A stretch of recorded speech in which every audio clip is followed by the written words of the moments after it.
During the July 2023 congressional UAP hearings, Representative Matt Gaetz from Florida talked about a UFO event at Eglin Air Force Base. And he was witness to hearing a story and seeing a picture, maybe a video, not entirely sure. Well, now it's come out that that has been confirmed. So we're going to take a look at the original clip of Matt Gaetz talking about it in the congressional hearing. And then we're also going to take a look at the FOIA document that was released, who released it, whatever, all of that. And I've got an interesting conversation that took place between John Greenewald Jr., Black Vault, and Mick West about this incident. And it's quite fascinating, to be honest with you. And on top of that, I have a clip from Jeremy Corbell and Dave Foley talking about a UFO that they saw. It's an old vetted video that I made. I'm going to put a link in the description. You can check it out. And there's a lot of similarities, to be honest with you. So I don't know. This is interesting. Let's dive in. If you're new to the channel, y'all, and you like content like this, please hit that subscribe button. We put out a new video every day, 12 p.m. Central Standard Time. I do not miss a day.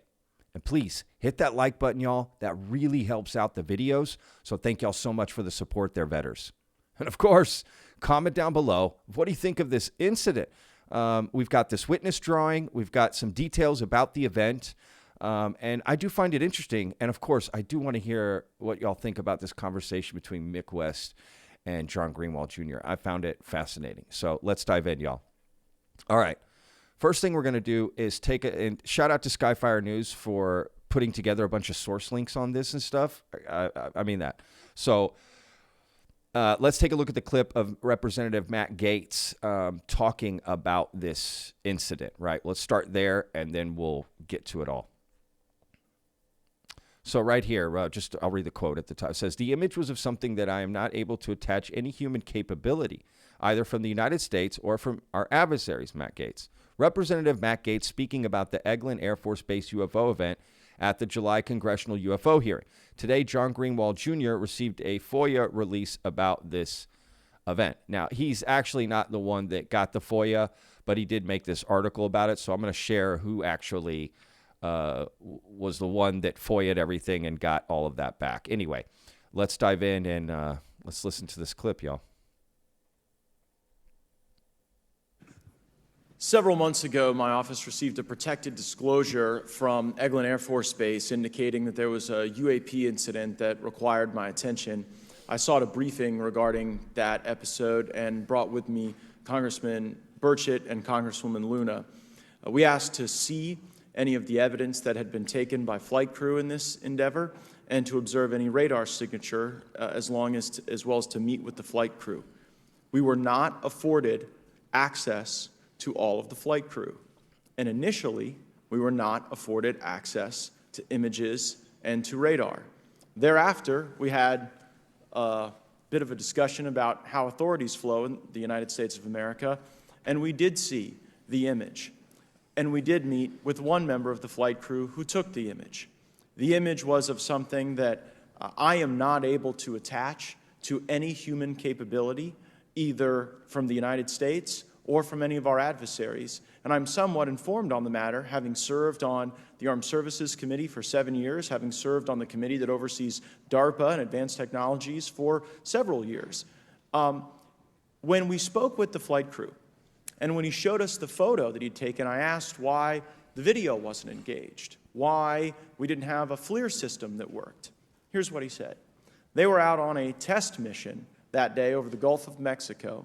And when you're on a test mission, you're supposed to have clear airspace. Not supposed to be anything that shows up. And they saw a sequence of 4 craft in a clear diamond formation for which there is a radar sequence that I alone have observed in the United States Congress. One of the pilots goes to check out that diamond formation and sees a large floating, what I can only describe as an orb. Again, like I said, not of any human capability that I'm aware of. And when he approached, he said that his radar went down, he said that his FLIR system malfunctioned, and that he had to manually take this image from one of the lenses, and it was not automated in collection, as you would typically see in a test mission. So I guess I'll start with Commander Fravor. how should we think about the fact that this craft that was approached by our pilot had the capability of disarming a number of the sensor and collection systems on that craft? Well, I think this goes to that national security side, and you can go back through history of things showing up at certain areas and disabling our capabilities, which is disheartening. And for us, I mean, like I said, it completely disabled the radar on the aircraft when it tried to do it, and the only way we could see it is passively, which is how he got that image. So I think that's a concern on what are these doing, not only how do they operate, but their capabilities inside to do things like this. And how should we think about four craft moving in a very clear formation, equidistant from one another, in a diamond? In all of the phenomenon, perhaps, Mr. Grave, that you've analyzed, have we ever seen multiple craft in a single formation? I have one particular case, and that was during the gimbal incident. The recording on the AT FLIR system shows a single object that rotates. You hear the pilots refer to a fleet of objects that is not visible on the FLIR system, and that was something that I witnessed during the debrief as part of the radar data on the situational awareness page. I would like to add, however, Congressman, there's a small bit of anger, I would say. I would feel that those pilots are still facing that difficulty in reporting this topic, and they don't have the tools to be able to mitigate this issue. It just goes to show how serious this is and why this is such an important issue for our pilots and for our nation. It was stated explicitly to me by these test pilots that if you have a UAP experience, the best thing you can do for your career is forget it and not tell anyone. Because any type of reporting, either above the surface or below the surface, does have a perceived consequence to these people, and that is a culture we must change if we want to get to the truth. Bam. I mean, I love that exchange. Now, just a few important points to remember here, okay? They're saying that this object, one, it's more than one, okay? That is very important to remember. It's more than one object flying in a diamond formation, equidistance apart in that diamond formation, which is interesting, the equidistance part, and that it potentially, right, disabled the systems from this pilot that's out there, right? So he couldn't, work his system, right? He had to go manual. That's interesting, right? And also, just keep that in mind, right? But also, let's not forget, right? Ryan Graves there is talking about the gimbal and how there was a fleet of them, right? That's why the whole, Mick West looking at that video and other people, they don't take that into consideration, right? They're just looking at this one thing and saying, oh, it's this plane and the thing or something. But it's like, what about the story of that? It's a whole fleet of them. It's a whole fleet of commercial airliners doing that, right? That's why some of that doesn't make sense. And I think it is important when you're looking at a video or something to take in all the information, right? Otherwise, it doesn't make any sense. I mean, what if you were in a courtroom, right, and they had a video of something, but then they had witness testimony, they got stuff that happened outside of the peripheral of the video and all this other stuff, and right, you would take all of that into consideration. You wouldn't just, well, it's not in the video, right? You have to take all of that into consideration. The same way you take into consideration in that video stuff that's outside of the video, that, right, wind and this and that. Does that make sense? Wind coming from outside of it. Does that make sense? So why not take the other information that's outside of the peripheral of the video and listening to the pilots, right? So that's always bothered me about that, the bunking of the gimbal, is that not considering all of the other surrounding context to it, right? Context is important, y'all. You're just taking something out of context, that's the problem. Because taking something out of context, you can essentially make it whatever you want, right? That's why context nuance matters. So with that said, right, and also you have Commander David Fravor almost acknowledging that kind of stuff can happen, right? That it's almost like he had heard that story before, right? Because he's like, yeah, the capabilities, they disabled the radar or whatever. I'm just saying, right? Commander David Fravor is like one of the best pilots probably the American military has ever had, right? Leading Top Gun. I mean, let's be real, right? The dude's legit. So I think listening to his expertise is important. Right? That seems completely normal and logical. So it's just something to keep in mind, right? Anytime you're looking at a video or an image or whatever, it is important to keep all the context in mind. Otherwise, I just don't see the point of that, right? It's like if you got a dish of food and you couldn't acknowledge that all of that came together behind the scenes, right? Like the onions had to be chopped. The potatoes had to be peeled and boiled and put with butter and salt. So you have mashed potatoes. It's not just mashed potato. Like, what could that be? You know what I mean? It's like you do have to consider all of the other context around it, the people that put it together and who touched it. And, it's the same thing with these UFO videos. You have to keep all of the context in mind, right? If you're trying to analyze what it is. Because just looking at a video and go, okay, I'm just going to look at the video and that's it. That just, like, okay, but taking all the context is how you actually try to then figure out what that thing is, So, okay. Let's look at what got confirmed, right? What got released. So right here, actually, let me go back. Let's read this declassified summary that we have here. All right, this is from the FOIA document. Again, all links in the description. You can see the whole thing. But this at the very end of the document, this is basically what we need to read. The two things I'm going to show you, the witness drawing and this, right? So here's the declassified summary, which does confirm Matt Gaetz's story, right? So it says, on 26 January 23, an United States Air Force pilot gained radar lock on 4 separate UFOs, right? Upon approach, the pilot was able to make visual contact and employ sensors to obtain a screen capture of the first of these objects. The remaining 3 were only detected by radar. That is important to remember. UAP-1, likened to an Apollo spacecraft in size and shape, with an orange-reddish illuminated rounded bottom, and the top section a 3-dimensional cone shape, comprising gunmetal gray segmented panels. That's very interesting. UAP-1 operated at an altitude of about 16,000 above ground level, so 16,000 feet. The second and third UAPs were noted at altitudes of 17,000 and 18,000. The fourth was lost from radar and no altitude was noted. Moreover, no airspeeds were noted for any of the UAP in this report. So 16, 17, 18. So equidistance apart. I guess that's what he means by it. So flying in a diamond formation, but not level, right? So it's almost like a 3-dimensional diamond formation or something, right? If that makes sense. I guess when you're looking at our radar, you see it that way, right? It's a 2D. But visually, he's saying they're stacked, right? I don't know. It's just very interesting. Of note, upon closing to within 4,000 feet of UAP-1, the radar malfunctioned and remained disabled for the remainder of the event. Post-mission investigation revealed that a circuit breaker had triggered, but that maintenance technicians were unable to conclusively diagnose the fault. Like, again, just a coincidence?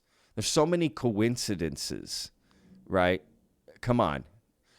I got to admit, this is pretty exciting, People say, don't focus on the nuts and bolts. Don't focus on the nuts and bolts. I get that. I do want to focus on the nuts and bolts, personally, and this is a nuts and bolts type of case, and I like it. And it's very, very interesting. So, look, let's take a look at this drawing here. Now, granted, it's rudimentary, right? Like, okay. But this is essentially what they saw. I mean, doesn't that look like the Millennium Falcon a little bit from topside, right? Looks like them. You got Chewbacca there, right? So here they're claiming that the gunmetal, right, orangish reddish, that's something to consider. You hear that a lot about UFO sightings, this sort of orangish reddish glow. Gray. I think this berry ain't no smoke. I don't know what that says. Blurry. blurry and no smoke, maybe. You know, maybe that's what they're saying. Blurry air, no smoke. That's it. I don't think that says blurry air, right? No smoke. Am I reading that right? Blurry air, no smoke. So I don't know. That's really interesting, right? Looking at that. So they're saying this part was orangish reddish. I don't know, man. Just super fascinating. Right? So anyway, so who got all this out? Well, this guy right here, let me go back. His name is Abbas, right? Software engineer, and he FOIA'd this and brought this out. And that's how it got posted around. So credit to this guy for making that happen. He said he's going to stay on the case and try to find out more information, see if he can get the video, some stuff, you know, all of that. So very exciting. And this image is interesting. You know, this kind of looks like what they're talking about a little bit, right? Somewhat.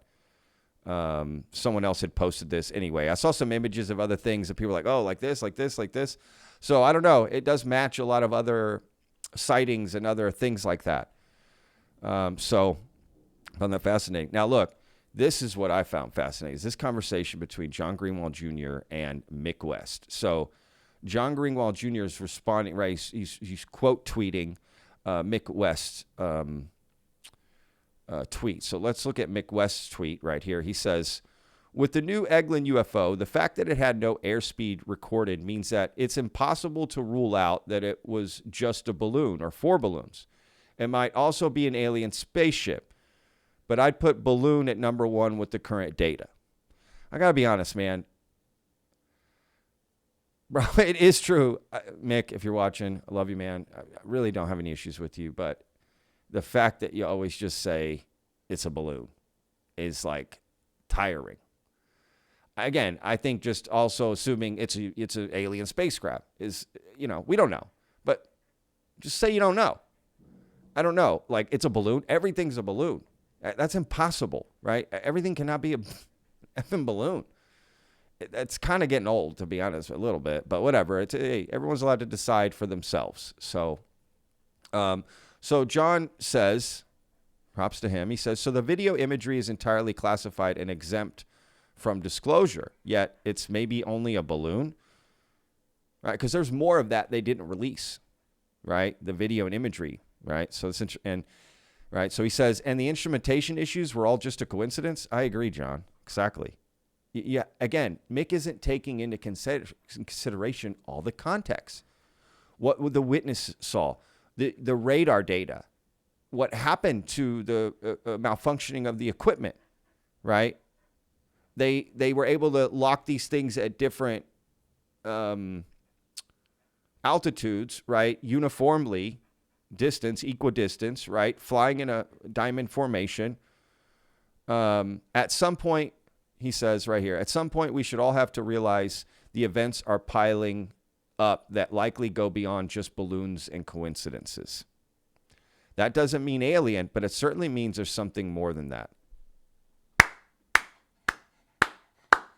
Let's give it up for John Greenewald Jr., y'all. Beautiful statement. I love it. He's being nice and civil with Mick, but I think he just makes a great point, right?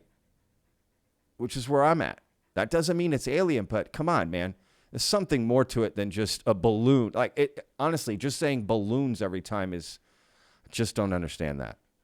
So I applaud John Greenewald Jr. for taking this approach and having this response to it, because I completely agree. Right. At some point, we should all have to realize the events are piling up that likely go beyond just balloons and coincidences. I'll be honest. When it comes to the UFO topic, I'm not sure I really believe in coincidences. You know what I mean? Like, there's just, it's just a coincidence. Come on. There's so many just coincidences. It's almost implausible for there to be that many coincidences. Just like it's almost improbable for everything to just be a balloon. You know? And, I mean, does that look like a balloon? What this guy, right? This official drawing from this pilot, right? Like, what are we talking about? Just because they didn't record any airspeed? It's a balloon? Now, listen, they have more conversation down here. Maybe they don't know what it is. If imagery was unambiguous showing a balloon, it would not be a UFO. That's how it works. I feel them not knowing what it is not a maybe. I feel that part is pretty clear. The video may help to determine that, but classified in its entirety. Classified platforms taking video of Russian jets spraying fuel on a Reaper drone, released in full to the public within like a day. An unidentified balloon seems to be excessive secrecy. I'm curious to why that is. Exactly. In the report, yes, but we don't know what other analysis they have done. Things can get declassified if there's a perceived benefit to doing so, but declassifying things just to satisfy ill-informed curiosity, Kirkpatrick, is not going to happen easily. Satisfy ill-informed curiosity. I don't like that statement. If that's from Kirkpatrick, I don't like that quote. What the F does that mean? Ill-informed curiosity. Curiosity stands on its own. Ill-informed curiosity. Okay.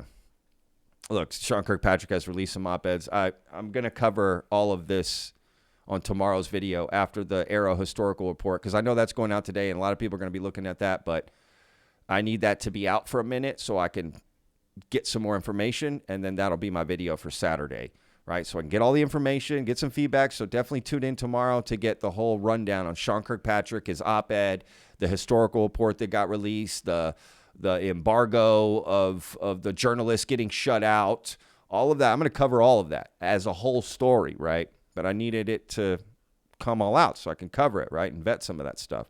So that'll be tomorrow's video. But look, let's continue here. So he says, I think that's my larger point in these types of conversations over the years. There is so much we don't know, yet assumptions are made to pave the way for saying it's likely a balloon. You have evidence withheld from you, and to your credit, you have taken part in efforts like Big Phone Home. Los Angeles to get that evidence released. But the bottom line is there is reams of material in that FOIA release alone, including the IIRs, that really intrigued me at first glance that we can't see. Why? It's classified. And again, that level of secrecy, when you juxtapose it with other events, is something I feel we should all question and really look at. Does it make sense? It's covering up just sources and methods, but is likely a balloon? Or is there more to the story? I feel it's the latter, and I feel you feel it's the former. Either way, something doesn't make sense about UAP events when compared to other events dealing with the same or similar sources and methods. Mick West, I think it's partly the uncertainty. They don't know for sure what they are looking at, and so cannot be sure that it's something that can be released to the public. Even if it's 95% balloon, it's 5% a problem. Unless there's some other benefit, they simply default to secrecy. And John Greenewald Jr. says, but that isn't true. And it's not the default. I have reams of examples when the probability is balloons. If we are to believe these top secret COMINT reports from the NSA, they state it as such, but can still call it a UFO. And look, John Greenewald throws some other examples, and Mick West just stops there. But I find that interesting that Mick West, John Greenewald, having a civil discussion about it. But look how they're on completely different ends here, right? And John Greenewald, who is a FOIA master, say what you want about, right? I like John Greenewald Jr., and I like the Black Vault, and I like what he does, and I always have. The guy has the biggest database of FOIA documents on the internet. And he's telling Mick West, hey, that's not true. That's not the default, right? Like, again, just interesting. That's just interesting. I find Mick West pushing back very hardcore, man. Like in almost an unreasonable way, but not really. I mean, he definitely is a reasonable guy. I don't know. I just find that fascinating. I gotta tell you, I'm not a fan of the whole just it's a balloon. Come on, dude. Everything's a balloon now? That's just getting old. Just getting old. So I found that conversation fascinating, though. So shout out to John Greenewald Jr. I just completely agree. Again, not saying it's alien, but come on, something's fishy here. Now, let's take a look at this clip of this old school vetted, y'all. Back when I had a different format and everything. It was months ago, 5 months ago. I had like 300 subscribers at this time or something like that. Like, nothing. Which, again, number of subscribers does not equal how good your channel is or how good you are or anything. I don't judge anybody based on how many subscribers or followers or likes or, whatever you get. That's not it. You judge a person on who they are, their character, who they are. That's it. So anyway, whatever. Let's listen to Jeremy Corbell and Dave Foley a little bit describe this UFO. And it feels a little similar, somewhat. So just... fresh air. Alexa, stop. Well, Alexa just went off on me. I don't know. I don't know if you could hear that. If you didn't, anyway. All right, here we go. High up, seemed like it came from space. This thing just shot down at a 45-degree angle, just glowing, right? And then it, boom, hits and levels off. And so that was the first thing, and that's when I was able to say, hey, turn around. Like, I already knew this was weird. I thought maybe it was a comet or something.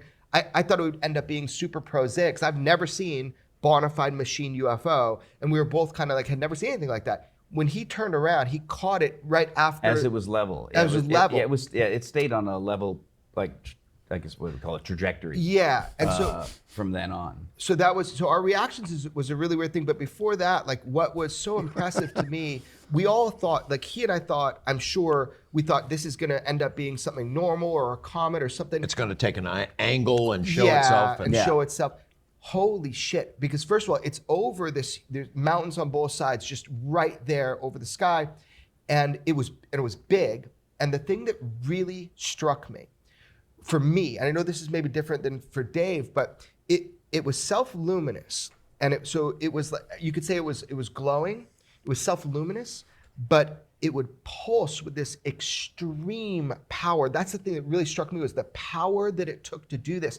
And there were 4 pulses, and when it pulsed, it kind of went like, and there was no sonic boom. It was these movements, and seeing it descend in from 45-degree angle and hit down and then move. It was so, to me, this tremendous power, because you could see it was a machine. It had these big 3 lights that weren't shooting like beams, but they were like smaller lights with a larger white light in the middle of it, and they were pulsing too, but at a different tempo than the rest of the craft. Than the body of the craft. And that was the thing to me, was it was almost comical. It was like what you'd imagine drawn in a 1940s comic book. I wanted to see retro. Yeah. So here's the drawing that Dave Foley made about this thing. Now, granted, he put the whole thing orange, but I don't know, the shape and everything, it's just got this like cone shape, right? Like this Apollo space mission sort of shape, right? Like, just interesting. I don't know. Just very interesting. So anyway, y'all, again, links in the description. Go check it out. Tell me what y'all think. Curious to hear, read all the comments, especially about that conversation between John Greenewald Jr. and Mick West, right? Come on. That was fascinating. And it's because generally they're considered, on the same side, which I hate that they're sides, but just goes to show everyone thinks independently, right, about this and how they look at it. And even John Greenewald Jr., who, again, is all about the FOIAing and documents and all. He's just, that's why he had all those examples to hit Mick West with, right? Like, what are you talking about? Like, I know this stuff. That is not true. The default is not secrecy, right? So it almost seems maybe Mick West is speaking outside of his purview a little bit. I get that. And I think it's just his opinion. Like, if I gave my opinion on FOIA documents, like, what the hell do I know? Nothing. It's an opinion, not an expert opinion. John Greenewald Jr., when it comes to FOIA documents, that dude's an expert. You can rightfully say that, right? So I pay attention to that. And I found that fascinating. So, props to John for just, in my opinion, seeing the obvious here. That seems obvious what he was stating to me. So, yeah, I don't know, y'all. Curious.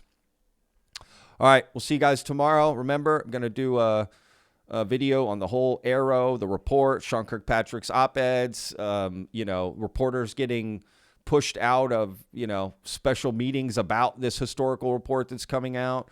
It does seem kind of calculated, right? Sean Kirkpatrick's op-ed, this sort of secret meeting among certain journalists and the Pentagon for this report, and they got the report early, and then a review embargo was put in place, like a movie embargo, like some sort of movie review embargo. It's fucking nuts. And why only certain journalists? Freedom of the press. Hello, y'all. That doesn't make any sense. Honestly, that should be illegal to do that. If I'm being honest, that should be illegal. Yeah. So, and then the historical report. So get ready. It's going to be a good video tomorrow, y'all. All right. We'll see you guys tomorrow. Remember, every day's a gift. Peace.